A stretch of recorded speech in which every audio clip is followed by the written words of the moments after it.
Welcome to our launch of the DMA Talent Students competition this year. This is a competition that's been running for, well, I believe since about 1997 when they launched it initially with a brief from Volkswagen. But it's a national competition that we've been running with the main aim of giving students the opportunity to work on a real brief alongside their studies to help them put things into practice. Which also allows them to be able to perhaps talk about that in interviews, etc. if you haven't had any live work experience. This is probably, I think, one of the most real briefs that we've actually had. I think people become very preoccupied in terms of careers in working in business to consumer marketing and working in big brands, but the reality is that over 90% of businesses in the UK are SMEs. So we've got a great opportunity to look at a very real live challenge that's out there at the moment, and it's also looking at marketing from a business to business perspective as well, which again is a really important marketing and a really important part of marketing careers. So it's a great opportunity. You can enter the competition of groups between 3 and 6, and you kind of form your own mini agency, if you like, to tackle the brief that we've set out. So the closing date for the competition is 5th of June, where we will take everybody's entries in and start to review them. At that point, first stop for us is looking at the video that you produce, whether that's a PowerPoint presentation or whether that's a short video for about 3 minutes that gives us an idea. So for the half hour that we've got, I'm going to hand over in a minute to Sarah Watts and Laura Hall from DMRi, who have fantastically sponsored the brief this year and actually put the challenge together for you. So it's a great opportunity for you to hear about the brief directly from them. When we've done that, I'll just open up for questions. You can type questions in the chat if you like, or if you'd rather, you can just unmute and ask your questions directly. So we'll do that after the brief. And then we'll tackle those questions. I've also got some questions and things that I'd really like to cover. Anything that we don't get through today, we'll obviously just post. We'll create a sort of FAQ document and get that up on the website as well. And then this video will be shared on the website for everyone who wants to sort of access it further. If you've got students that you want to direct the link for them to look through the webinar as well. So I'm going to hand over now to Sarah Watts, who is the founder of DMRi, which is the leading UK technology and data solutions agency. I know, Sarah, do you want me to say that you've been working in digital marketing, data marketing for over 20 years? I think I've said it now. Since I was born. Since you were born. So I've got Sarah here from DMRi, and I've also got Laura Hall. And Laura, you're an account director at DMRi, yeah? So I'm going to hand over to you guys, go through the brief, take as long as you need, and then we'll open for questions straight afterwards. All right, so hi, there's a link in the chat, I think, for the brief people to read through it in full. But a bit of background, we started off 20 odd years ago in the land of digital, actually selling cars online and selling car insurance. And that led us to find that there was a whole lot of data being used. So what we did is saw that there was value in data, and we looked for other niches where people give accurate information, accurate data, and where you can communicate with people. And competitions was one area that did really well with that. So that's how competitions came into the mix, a good way to get data information from people, communicate with them, ask permissions. So over the last 10 years, maybe 15 years, Laura and myself have been running competitions for lots of different publications, lots of different brands, and we've done over 90,000 competitions during that time. A lot of that is with publications, and what we were finding increasingly, the brands were wanting to run competitions independently for themselves, and we could build landing pages, build the competitions, but the biggest challenge there for people were being able to find the resources within their organization to get the design done, to integrate to the databases, to run everything securely, and to get that done in a timely fashion. So that led us to build the entry platform. So for the last 12 months, we've been working on this product, which is just about ready to launch anytime now. And what it enables people to do, businesses to go on, use the platform to put together a competition, run a promotion just for their brand, and then they can use it as part of the marketing mix. So what we're asking for this challenge is how we get businesses to know that it's there, how they know what the benefits are, and how we get businesses to subscribe and use the platform. It's on a 5-tier system in terms of pricing, and you get different benefits with each different tier. And there is a trial section which is free. So part of that can be for businesses to try it out, and then how we communicate the benefits so they become paying customers and subscribe to using the entry platform. So that's in summary what the challenge is. It's how we tell people what it is and how we get people to use it. Is that enough information on that, or does anyone have any questions regarding the brief?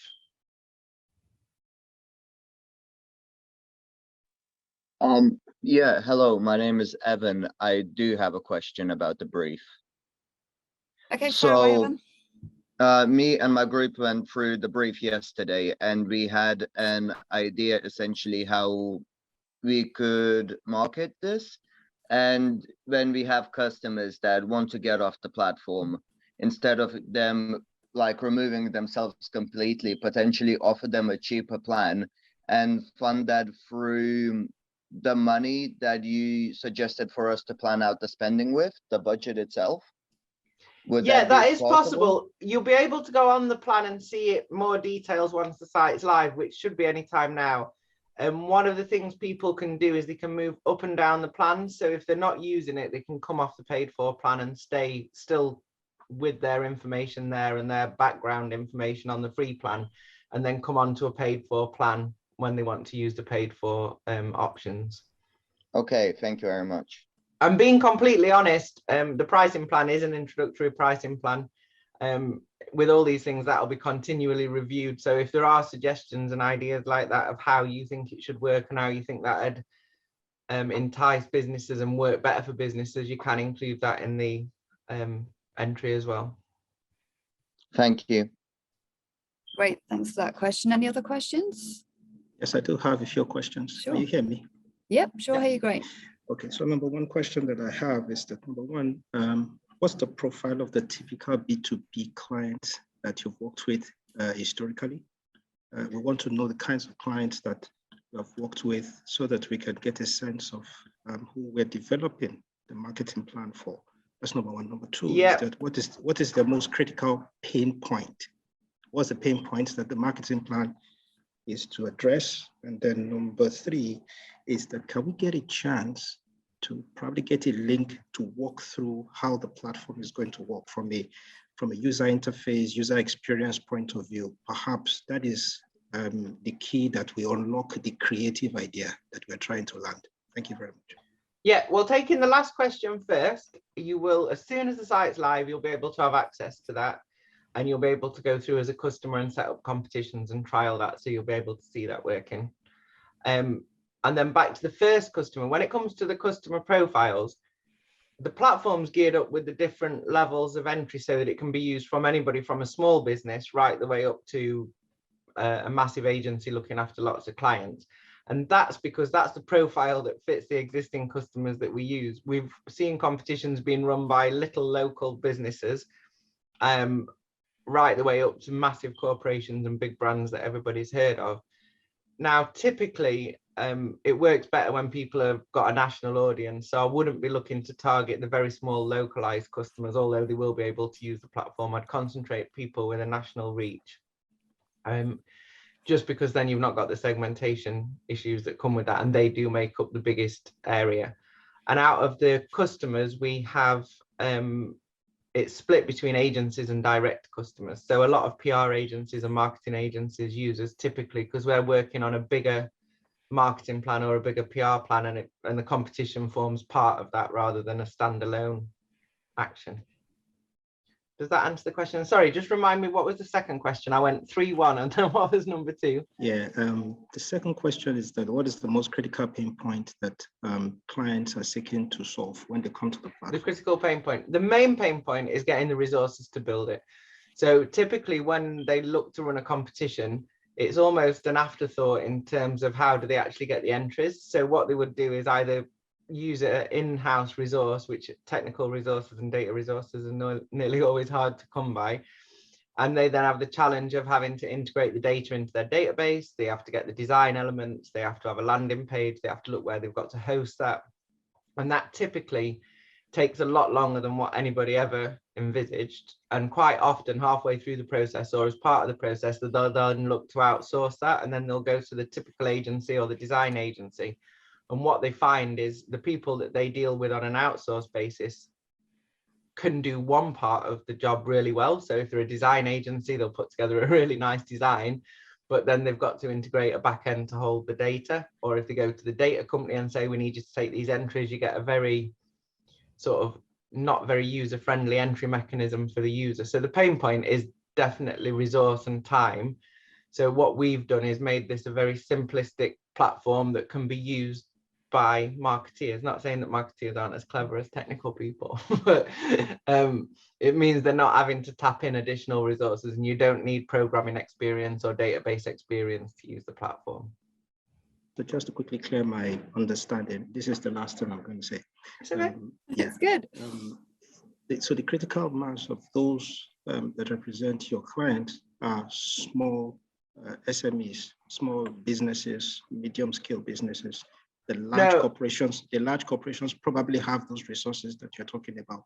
So well, you'd be surprised. Fewer. Some of the massive brands that we work with, they actually find it harder to get their additional resources because yeah, you would think that they do have the resources, but it's tying it all together. So we see the same pains across the smaller businesses and the larger organizations. No, I and do actually agree. In some cases, the larger organizations have more of a struggle because they've got to go to multiple people to get sign off for different types of resources and then bring that all together. I'm just trying to think. I do agree that the big organizations might also be there, will also be there, definitely. I just want to know where focus of effort should be. So because I know that, we need to segment and have and cater to the big organizations also, but I just want to know that what will form the core of the people that we want to speak to. Okay. Also currently, taking out into of the cognizance businesses the that we big use, organizations. over half the businesses would be falling into large organizations. So it's split fairly evenly, but it does form mainly larger organizations. But for the sake of the challenge, it can be any. So it can be the bigger marketing agencies, or it can be the smaller companies. We've broke it down into 3 different types of companies on the brief, and you can focus specifically on one of them or look to include all 3, or identify a different target sector as well if you want to look at it that way. I think marketing is annoying because you always say that there has got to be a specific target audience, but within products like this that are quite broad, what you often find is you go down a niche and then you get more and more of those customers. That's not to say that they're the actual customers that you set out to go for in the first instance. Like we sort of talk about the agency customers, and anybody would think the majority of the agency customers would be marketing agencies, but in our case they're actually PR agencies make up the majority of the agencies, and then the second agency type is marketing. Thanks, Sarah, for picking all of those up. Great questions. Thank you for those. Any other questions from the group on the call? I think we've got one in the chat there. Can you see that, Sarah, or do you want me to read that one out? What would be the best place to find information about DMRi to use in the situation analysis? If you want to visit the website as the DMRi website as the first point of call, and then if you have any questions and you want specific information, you can direct that to us. And we do realise that by not having the or direct that to Kate and she can answer that. You don't want hundreds of emails, If you direct those to I'll put the DMA Talent email address in the.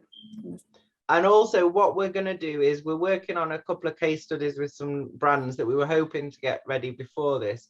They're not quite built already yet, but as we get that information, we're quite happy to feed that through as well, so you can see some real life examples using the platform and how that's working.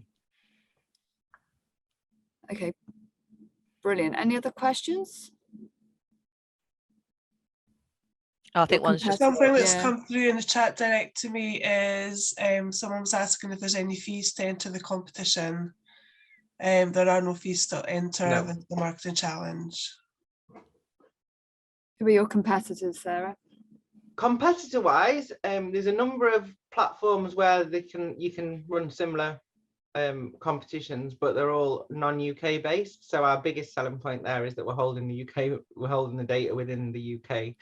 and that we're working with in the UK territory. The UK competitors, there isn't anybody offering the same solution, but there are a number of agencies that just specifically run competitions and promotions, and they build them from scratch, but they're not using a platform to build it. So they're the nearest competitors. Okay, brilliant. There was one question I wanted to pick off, which is a more general question for you, Sarah and Laura, and that is why competitions are so important in the marketing mix. It's not something that people always think about, but clearly if you've worked on over 90,000 of them, it's a really, you know, it's a really key thing for a lot of brands. So what is it about competitions that makes them so powerful within the marketing mix? Yeah, I can take that one. So I mean, the main thing is that it's a simple and effective way that's adaptable, and in most cases it gives accurate data and a way to engage with new or existing customers. I mean, a lot of brands use competitions to get positive press, to gain new customers or subscribers, to engage with existing customers, or to do new product launches, and to celebrate anniversaries, or many other sort of reasons, and for tracking purposes. The reason we use competitions, the way competitions came about, is because when people register, it's quite an accurate way to get the data, because they want to receive the prize. So we get accurate information from the people entering the competition. It gives a reason for people to share and engage with the brand and give their details. It's an opportunity to ask people engaging with the competition. It's an opportunity to ask questions and get into a conversation with the people entering. So, for example, if they wanted to find out why people are purchasing this product or why they're interested in entering, you can gain more insight. And it's a place to direct people and traffic to while you're doing other marketing, like social media marketing. So for example, if you're doing a Facebook campaign, you can direct them to the landing page and collect the information there. So yeah. Brilliant. And I think that's a real big testament. What we find is once a brand has run one competition, it works for them, and it becomes a regular part of their marketing mix, and they run regular competitions. They see the benefit of it, and it becomes an integrated part of everything that they do once they see the success of the first competition that they run. So we've put actually with the marketing plan, there's a target of 80% of people renewing. That's, from what you're saying, obviously a realistic thing to achieve, because people do tend to stay. That's based on our current customer retention figures. It may be slightly different because it's a slightly different audience, because the stuff we're doing at the minute is different to the platform, but that was the nearest we had to go from that. Okay, and just kind of following that same theme of the previous question, is there an example, like an outstanding example of a competition the guys might have heard of, might not have done, but you know, that you can say this really shows why competitions work? Yeah, one example that runs every year is Chat Magazine, the women's magazine. They run a 12 Days of Christmas campaign, and that starts off with around 40,000 people entering on the first day, and by Christmas Eve they get up to about 120 to 240,000, I think is the top one year. It doubled, and that sees the momentum grow with people sharing the competitions, with people engaging with it day on day, and they run that over the period up to Christmas. And then from that they see a number of people signing up to receive the newsletters, signing up to receive information from the products that are putting up the prizes. And that's a really effective way that engages. It gives back to the readers, it's promoted in the magazine, and then they come online and enter that way. Also, we've seen some really innovative campaigns with really I can't use the actual brand, but pharmaceutical companies using brands that would not be very sexy or appealing, but they almost make fun of it and tie that in with different prizes, but that target the same target audience as you would see with the product that they're trying to sell. So they'll give a prize that is appealing but appeals to the same target audience. And I always like that sort of campaign, because you're getting a real good engagement, and in a almost joking fashion they're able to ask questions and engage with the brand and get people to know about the product without it being too sort of heavy marketing and being very serious. So that's done well. I'm just looking through the questions on the chat there. Matt's asked, why do companies lapse, and is there any insight there? Whilst a small of them lapse, is there any insight as to why? It's a really boring answer. That it's mainly when the person moves, the person who's really engaged with the competitions and sees the benefit of it moves companies. We see a lot. That's the biggest reason why it lapses. And we don't have any other analysis on that really. There's lots of little reasons. The reasons people give can be anything that it doesn't fit with their brand anymore. They don't want to be linked to the competitions, but normally it is just a case of people moving roles or moving job places because the person who comes on board hasn't got that experience of it. Yeah, or it's just a seasonal prize. We tend to find that they run every so often.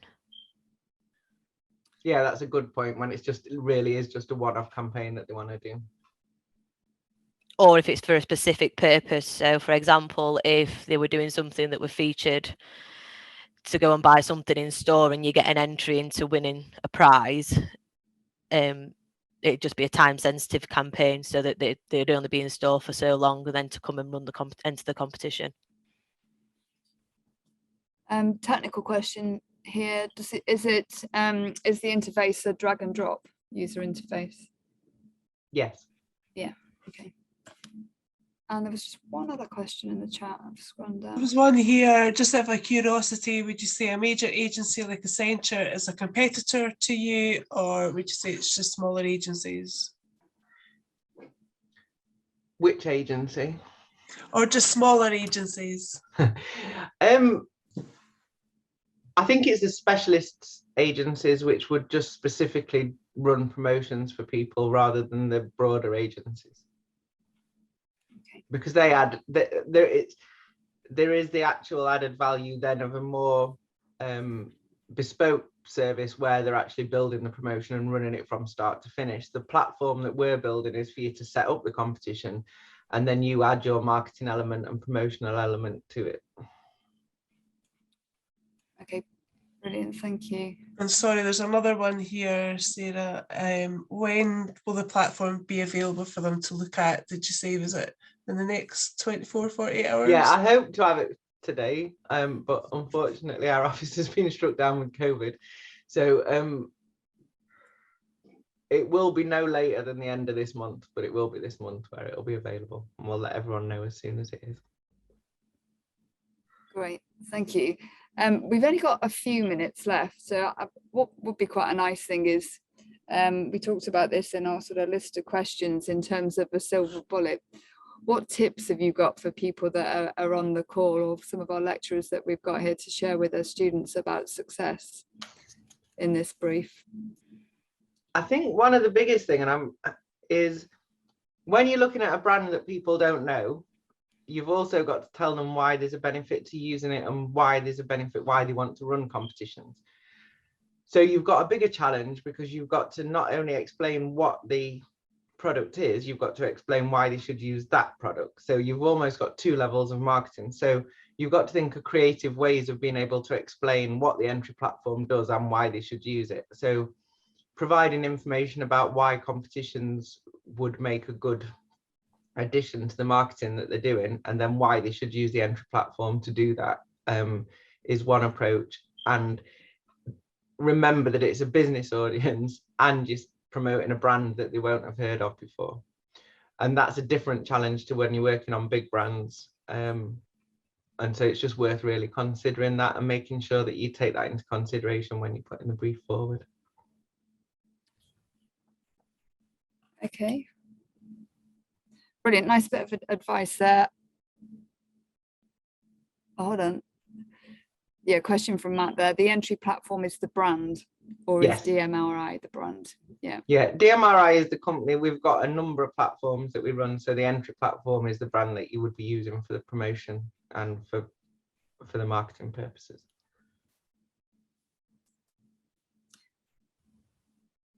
Great. Any other questions? Oh, here we go. Hold on. Should it be co-branded therefore in that case? The way that we run it on the platform is that it's the entry platform that would show on the branding. So on the lower tiers, it's only just the entry platform that does it. But when we promote it on the website, it does say that it's a DMRi brand. So primarily the brand should be the entry platform in any of the promotions. I don't think you need to co-brand it. Great.